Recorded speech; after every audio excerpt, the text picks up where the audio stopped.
في البداية أخذ الكرة من يسبي في الثانية، تقدم والتمريرة إلى يو بيونغ سو، بيحاول بهذه الهجمة بجانبه سالم الدوسري، بيفعل الكرة إلى سالم يتقدم، سالم بيحاول يسدد،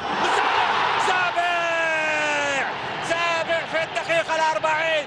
سالم الدوسري، سالم تعود على الدخول والتسجيل وينجح بسباعية هلالية، سباعية هلالية. سالم الدوسري يسجل في الدقيقة ال40 من زمن شوط المباراة الثاني هدف سابع للهلال.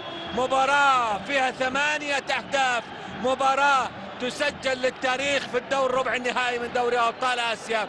هدف سابع للهلال، تألق ومصالحة جماهيرية كبيرة بين الهلال وجمهوره، بين الهلال ومن عشقه دائما وتابعه دائما الهلال بهدف سابع.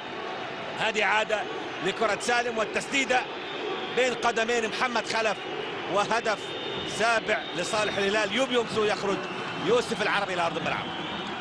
يوسف العربي العائد من الإصابة، يو بيونغ سو اللي قدم مستوى كبير. سالم الدوسري صاحب